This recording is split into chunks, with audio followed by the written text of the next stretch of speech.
सभी दोस्तों का बहुत बहुत स्वागत है। दोस्तों, आज के वीडियो में आपको दो महत्वपूर्ण ज्ञान प्राप्त होगा। पहला ज्ञान है भगवान महात्मा बुद्ध का उपदेश। उसके बाद जानेंगे स्वास्थ्य से संबंधित बहुत ही महत्वपूर्ण जानकारी, जैसा आपने थंबनेल पे देखा है। मित्रों, चलिए पहले सुनते हैं भगवान महात्मा बुद्ध के उपदेश को। भगवान महात्मा बुद्ध का आज का उपदेश है धर्म का उजाला। दोस्तों, इसे जानते हैं एक छोटी सी कहानी के माध्यम से। महात्मा बुद्ध अपनी कुटिया नगर से दूर वीराने में बना रखी थी। वहीं वह अपनी तप साधना में लगे रहते थे। फिर भी अनेक लोग उनके पास अपनी कठिनाइयां लेकर आते थे और उनसे समाधान पाकर संतुष्ट भाव से वापस जाते थे। बुद्ध की ख्याति सुनकर एक दिन नगर का एक सेठ भी उनके पास आया। उनके पास आकर पूछता है, भगवान, मेरे पास काफी धन था, तिजोरियों में खजाना भरा पड़ा था। उसका मानना था कि बिना धन के जीवन नहीं चल सकता था, लेकिन धर्म के बिना तो कोई काम नहीं रुकता। फिर भी हमेशा धर्म की ही दुहाई क्यों दी जाती है? अपना संशय लेकर वह बुद्ध के पास पहुंच गया। उनसे सारी वृत्तांत कहने लगा। उसकी शंका सुनकर संत ने कोई उत्तर नहीं दिया। उत्तर की प्रतीक्षा में सेठ कुटिया में ही रुक गया। रात हुई, दीपक जलाया गया। धीरे धीरे रात गहराने लगी। सेठ ने पूछा, तथागत, दीपक क्यों जल रहा है? मुझे उजाले में नींद नहीं आ रही है। यह और कब तक जलेगा? बुद्ध ने कहा, जब तक अंधेरा रहेगा। सेठ बुद्ध का मुंह देखने लगा। तब बुद्ध ने समझाया, इस दीपक की तरह धर्म की भी इसीलिए जरूरत है क्योंकि जगत में अधर्म है, और जब तक अधर्म रहेगा तब तक धर्म की जरूरत बनी रहेगी। सेठ को अपने प्रश्न का उत्तर मिल गया था और वह संशय मुक्त होकर अपने घर लौट आया और उस दिन से वो खुशी खुशी जीने लगा। दोस्तों, इस छोटे से कहानी से आपको क्या ज्ञान प्राप्त हुआ, हमें कमेंट सेक्शन में जरूर बताइएगा। चलिए मित्रों, आज हम जानते हैं चूना खाने के चमत्कारी फायदे के बारे में। जी हाँ मित्रों, आप चूना खाने के चमत्कारी फायदे जानकर चौंक जाएंगे।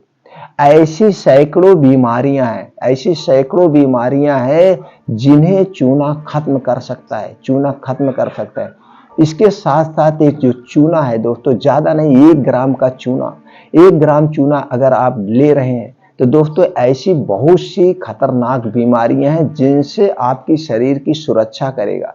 तो दोस्तों, आज हम यहाँ पे जानेंगे चूना में क्या क्या पाया जाता है, चूना हमें कब और कितनी मात्रा में खाना है। सबसे महत्वपूर्ण बात यही है, चूना हमें कब और कितनी मात्रा में खाना है, किन किन बीमारियों से हमें बचाएगा और किन किन बीमारियों को दूर करने की क्षमता रखता है। ये सारी जानकारी आज आप लोगों से शेयर करेंगे दोस्तों।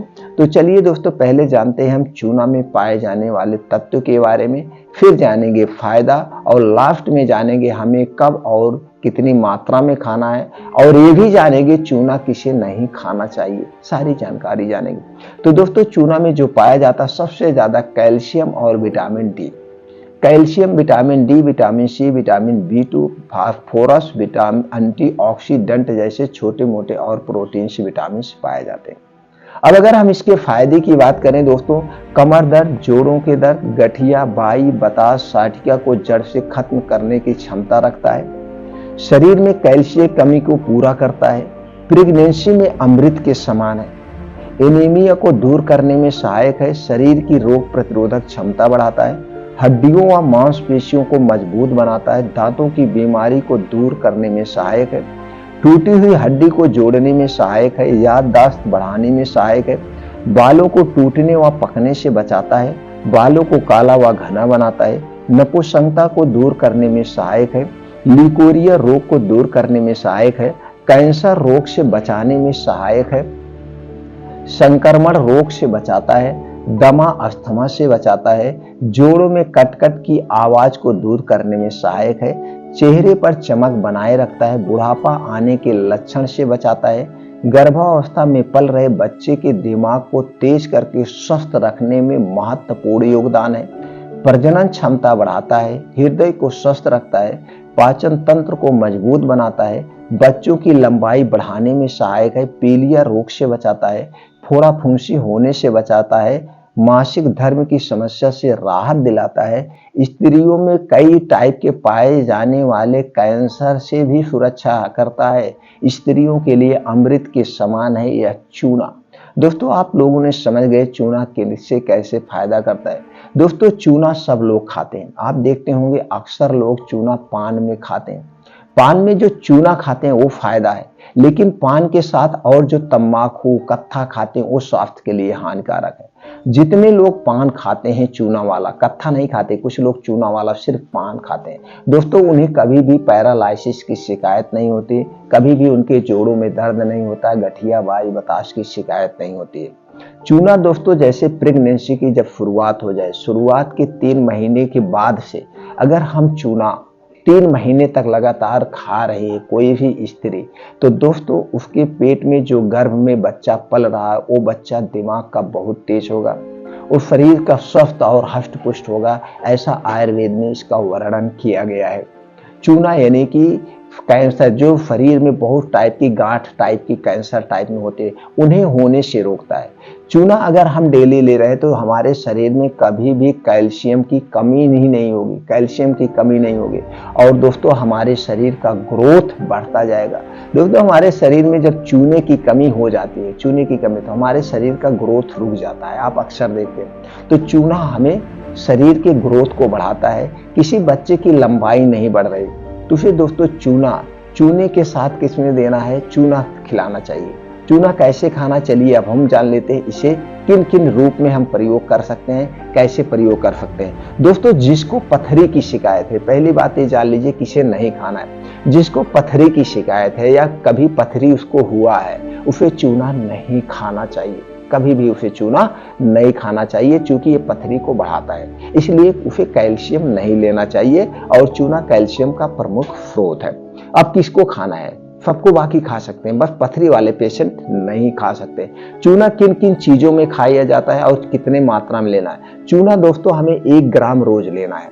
अब आप कहेंगे कि 1 ग्राम हम कैसे वेट करेंगे, जी हाँ दोस्तों, इसे कैसे वजन करेंगे, इसे जानने के लिए आपको एक गेहूं के बराबर आपको चूना लेना है, बस गेहूं के बराबर। अब इसे कैसे खाना है, अगर अपने शरीर में खून बढ़ाने के लिए खाना है, जैसे जो भी गर्भवती स्त्री हैं, माताएं हैं, बहनें हैं, तो दोस्तों अगर गर्भावस्था में चूना ले रहे हैं तो जिसे अनार के जूस में मिलाकर 1 गिलास अनार का जूस लीजिए, उसमें आप 1 गेहूं के बराबर चूना मिला के 3 महीना पी लीजिए, आपका शरीर हष्ट पुष्ट हो जाएगा, कभी भी खून की कमी नहीं होगी। अगर खून की पूर्ति के लिए पीना चाहते हैं तो दोस्तों आप अनार के जूस में, संतरे के जूस में, गन्ने के जूस में मिला करके आप ले सकते हैं।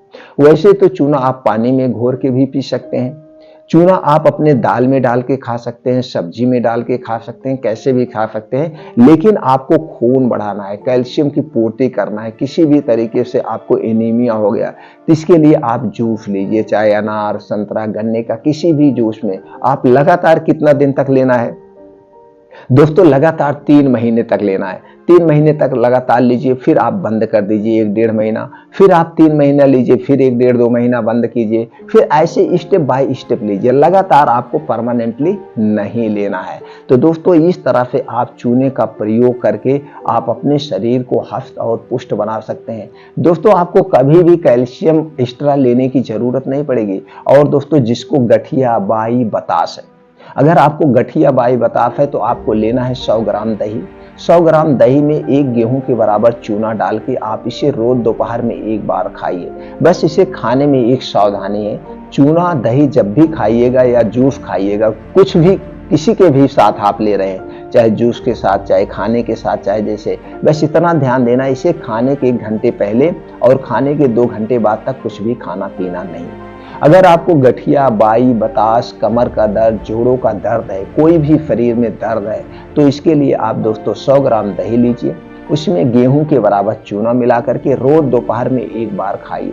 3 महीने के अंदर पुरानी से पुरानी गठिया बाई बताश, जोड़ों का दर्द हमेशा हमेशा के लिए शांत हो जाएगा, हमेशा हमेशा के लिए ठीक हो जाएगा। आपको अगर एड़ी में, कितने लोगों को एड़ी में दर्द होता है, एड़ी में अगर आपको एड़ी में दर्द हो रहा है तो तो आप चूना लीजिए, दही के साथ लीजिए, पानी में लीजिए दोस्तों। 2 से 3 महीने में हमेशा के लिए एड़ी का दर्द बंद हो जाएगा। आपके शरीर का विकास नहीं हो रहा है, बच्चों का शरीर ग्रो नहीं कर रहा है, लंबाई कम बढ़ रही है। अगर लंबाई कम बढ़ रही है तो अनार के 1 गिलास जूस में एक गेहूं के बराबर आप यही चूना मिलाकर उसे 3 महीना दीजिए। 3 महीने बाद आप देखिए उसकी लंबाई आप नापना, लंबाई बढ़ी हुई मिलेगी। और फिर 10 दिन बंद कर देना, 15 दिन बंद कर देना। 10-15 दिन के बाद फिर आप उसे 3 महीने दे देना, फिर 10-15 दिन बंद कर देना, फिर 3 महीने दे देना। यानी कि 3-3, 6-3, 9 महीने साल भर में उसे दे देना। बीच में 3-3 महीने, 1-1 महीने करके गैप कर देना। जैसे 1 महीने आपने 3 महीना दिया, 1 महीना गैप करके, फिर 3 महीना दीजिए, फिर 1 महीना आप गैप कर दीजिए, फिर 3 महीना दीजिए, 1 महीना गैप कर दीजिए। यानी कि 12 महीना होता है। 12 महीने में 9 महीने उसे दीजिए, 3 महीने गैप करके रखिए, 1-1 महीने के अंतराल पे। तो देखिए दोस्तों, उसका शरीर का विकास बढ़ जाएगा, लंबाई बढ़ जाएगी, उसके शरीर हष्ट पुष्ट हो जाएगा। जो बच्चे की लंबाई छोटी, चाहे लड़का हो चाहे लड़की हो। और दोस्तों, जैसे किसी माता के जैसे मासिक प्रॉब्लम है, लिकोरिया की शिकायत है, पानी की शिकायत है, इन सब में चूना अमृत के समान है। इन सब में दही के साथ लेना चाहिए। अगर लिकोरिया की प्रॉब्लम है, मासिक धर्म सही समय से नहीं आ रहा, उस समय इसमें दही के साथ लेने से बहुत बेस्ट काम करता है। तो दोस्तों, चूना बहुत ही फायदेमंद है। इस चूने का सभी लोग प्रयोग कर सकते हैं, सिर्फ जिसको पथरी की शिकायत हो नहीं ले सकता है। तो दोस्तों, ये जानकारी ज्यादा से ज्यादा मित्रों तक शेयर करिए, दोस्तों के साथ शेयर करिए इस छोटे से उपाय से। और दोस्तों, इतना सस्ता, 1 रुपए का आप चूना ले लीजिए, पूरा महीना निकल जाएगा। 1 रुपए में पूरा महीना निकल जाएगा। दही तो आपके घर में होगी, लेकिन ये दही पैकेट वाली नहीं चाहिए, ये दही आपके घर की चाहिए। नहीं घर पे दही है तो जमा लीजिएगा, लेकिन याद रखना, दही जब भी खाना मिट्टी के बर्तन या कांच के बर्तन में ही खाना, इसके अलावा किसी और बर्तन में दही मत खाना। दही जब भी खाना दोस्तों, मिट्टी या कांच के बर्तन में। इस तरह से दोस्तों चूने के फायदे आप ले सकते हैं। तो उम्मीद करते हैं दोस्तों, ये जानकारी आप लोग ज्यादा से ज्यादा लोगों तक शेयर करेंगे। और फिर दोस्तों, हमसे जुड़े रहने के लिए चैनल को सब्सक्राइब करके बेल आइकॉन का बटन ऑन कर दीजिए, जिससे हर एक वीडियो की नोटिफिकेशन आप तक पहुंचते रहे। फिर मिलते हैं अगले वीडियो में नई जानकारी के साथ मित्रों।